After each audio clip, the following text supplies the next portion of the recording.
بسم اللہ الرحمن الرحیم۔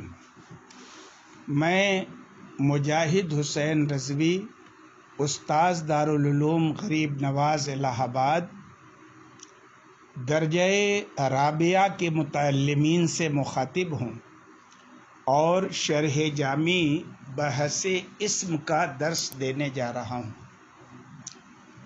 آج جو عبارت آپ کو پڑھنی ہے کلمے کی تعریف میں، اور وہ آخری لفظ ہے کلمے کی تعریف کا، وہ کیا ہے؟ مفرد۔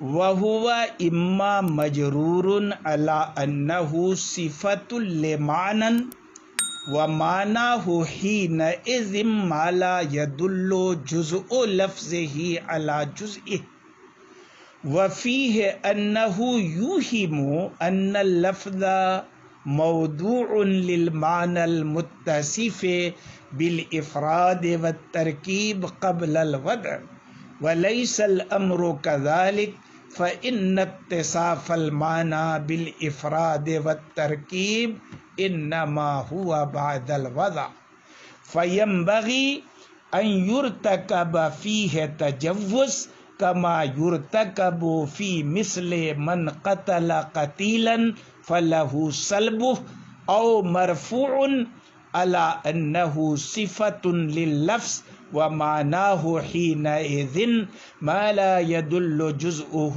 على جزء معناه ولا بد حينئذ من بيان نكتة في إيراد أحد الوصفين جملة فعلية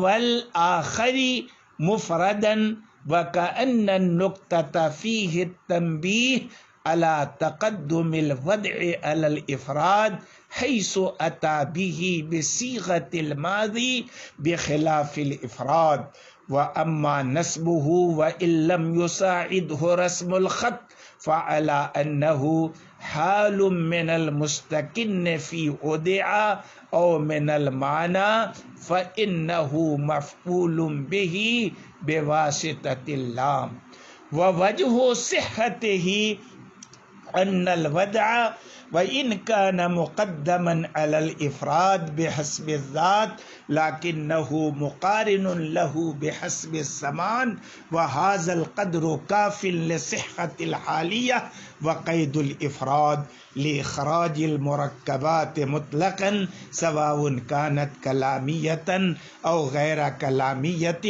فيخرج به عن حد الكلمة مثل الرجل وقائمة وبصري وأمثالها مما يدل جزء لفظه منه على جزء المعنى لكنه يعد لشدة الامتزاج لفظة واحدة وعورب بإعراب واحد، وبقي مثل عبد الله علما داخلا فيه مع أنه معرب بإعرابين، ولا يخفى على الفطن العارف بالغرض من علم النحو أنه لو كان الأمر بالعكس لكان أنسب۔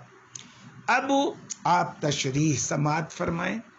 تشریح یہ ہے کہ مفرد جو ہے کلمے کی تعریف میں، اس میں اعراب کے اعتبار سے تینوں حرکتوں کا احتمال ہے۔ مفرد مرفوع بھی ہو سکتا ہے، منصوب بھی ہو سکتا ہے، مجرور بھی ہو سکتا ہے۔ شارح نے سب سے پہلے جر والی صورت کو اپنایا ہے کیونکہ اس صورت میں وہ معنی کی صفت بنے گا اور وہ مفرد کے ٹھیک متصل ہے معنی کے صفت ہونے کی صورت میں۔ اب ترجمہ یہ ہوگا کہ معنی مفرد اس کو کہتے ہیں جس کے جز پر اس کے لفظ کا جز دلالت نہ کرے۔ اب سوال یہ پیدا ہوتا ہے کہ جب آپ مفرد کو معنی کی صفت بنا دیں گے تو کیا ترجمہ ہوگا؟ کلمہ ایسا لفظ ہے جو ایسے معنی کے لیے موضوع ہو جو پہلے ہی سے مفرد ہے، تو اس میں اس بات کا وہم ہو سکتا ہے کہ لفظ جو ہے وضع سے پہلے ہی مفرد یا مرکب ہو جائے۔ حالانکہ واقعہ ایسا نہیں ہے. لفظ کی کسی معنی کے لیے پہلے وضع ہوتی ہے، پھر یہ دیکھا جاتا ہے کہ لفظ کا جز معنی کے جز پہ دلالت کر رہا ہے کہ نہیں کر رہا ہے. اگر کر رہا ہے تو مرکب اور نہیں کر رہا ہے تو مفرد. تو وضع پہلے افراد بعد میں، اور اس ترکیب سے پتہ چلتا ہے کہ معنی پہلے ہی سے مفرد افراد سے متصف ہے. تو اب اسی لیے شارح کہتے ہیں کہ فَيَنبَغِي أَن يُرْتَكَبَ فِيهِ تَجَوُّزٌ. تو اب اس کے اندر کیا ہے، یہاں پر مجاز کا ارتکاب ضروری ہے. یعنی کوئی چیز کسی صفت سے آئندہ جو متصف ہونے والی ہے نا، اس کو پہلے ہی سے متصف بتا دیا. تو اسی طرح سے وضع کے بعد معنی کا اتصاف افراد یا ترکیب کے ساتھ تو ہونا ہی تھا، مفرد یا مرکب ہوگا ہی، اس لیے وضع سے پہلے ہی اس کو متصف کر دیا. اس کی نظیر حضور اکرم صلی اللہ علیہ وسلم کی حدیث ہے کہ من قتل قتیلاً، جو کسی قتیل کو قتل کرے. تو قتیل تو اسے کہتے ہیں جسے قتل کر دیا گیا ہو، اور جسے قتل کر دیا گیا تو اسے کیا قتل کیا جائے گا. تو یہاں مطلب یہی ہے کہ قتل کے بعد جو قتیل ہونے والا تھا اس کو ایڈوانس قتیل کہہ دیا گیا. ویسے ہی جو لفظ وضع کے بعد مفرد ہونے والا تھا اس کو ایڈوانس مفرد کر دیا. یہ ایک احتمال رہا. دوسرا احتمال یہ ہے کہ لفظ مفرد اس بنیاد پر مرفوع ہو کہ لفظ کی صفت ہے، تو اب مفرد پر رفع پڑھا جائے گا، لفظ کی صفت بنے گا. اب ایسی صورت میں لفظ مفرد اسے کہیں گے جس لفظ کا جز معنی کے جز پر دلالت نہ کرے، یہ معنی ہوگا. اب اگر مفرد کو لفظ کی صفت قرار دیں تو اس وقت یہ سوال ہوگا کہ لفظ کی پہلی صفت وضع ہے جو صیغہ ماضی ہونے کی وجہ سے جملہ ہے، اور مفرد دوسری صفت ہے جو مفرد ہے. تو دونوں صفتوں میں تغیر کیوں ہے؟ ایک صفت جملہ اور دوسری صفت مفرد.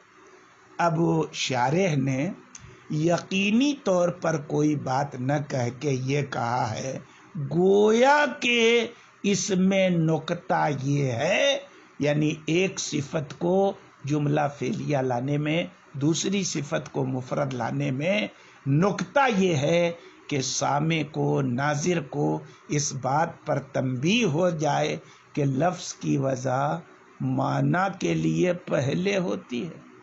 جیسا کہ وضع ماضی مجہول سے سمجھا جاتا ہے پہلے ہو چکا، اور لفظ کا مفرد یا مرکب ہونا بعد وضع ہوتا ہے. یہ دوسرا احتمال ہوا. کہتے اما نصب، رہ گیا اس کا منصوب ہونا. لفظ مفرد میں تیسرا احتمال نصب کا ہے، اس کو بیان کر رہے ہیں. بیان کرنے سے پہلے کہتے ہیں کہ رسم الخط اس کی موافقت نہیں کرتا، کیونکہ رسم الخط یہ ہے کہ اگر منصوب پڑھنا ہے تو دال دو زبر دن نہیں ہوگا، دال الف دو زبر دن ہوگا. اس کا جواب یہ ہے کہ دیکھیے یہ متقدمین کا رسم الخط ہے، متاخرین کے نزدیک الف کی کوئی ضرورت نہیں ہے.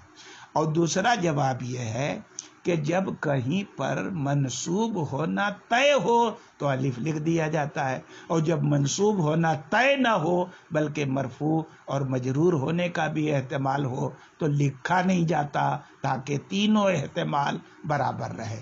بہرحال مفرد کے منصوب ہونے کی وجہ ہے کہ یہ حال ہے. حال کس سے ہے؟ یا تو وضع کی ضمیر سے ہو یا معنی سے ہو.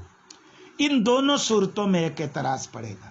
کہ اعتراض کیا پڑے گا کہ حال یا تو فاعل سے ہوتا ہے یا مفعول سے ہوتا ہے، اور وضع میں جو ضمیر ہے وہ فاعل ہے نہ مفعول ہے بلکہ نائب فاعل ہے. اسی طرح سے معنی نہ ترکیب میں فاعل ہے اور نہ مفعول ہے، تو پھر حال کیسے بن گیا مفرد؟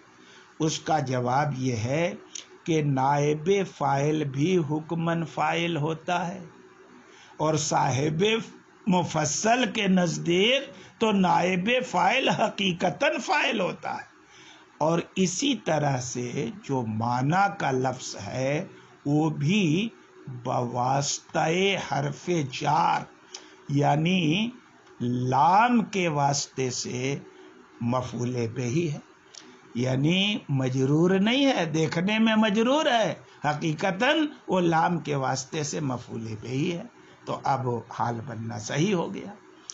اس کے بعد کہتے ہیں وَوَجْهُ صِحَّتِ، حال کے صحیح ہونے کی وجہ، یہ بیان کرنے کی کیا ضرورت تھی؟ یہ دراصل یہاں پر وارد ہونے والے ایک اعتراض کا جواب ہے کہ اگر آپ وضیع کی ضمیر سے مفردن کو حال مانیں گے تو ایسا کرنا صحیح نہیں ہوگا، اس لیے کہ جب آپ مفردن کو وضیع کی ضمیر سے حال قرار دیں گے تو حال اور عامل حال کا زمانہ ایک نہیں ہوگا۔ کیوں؟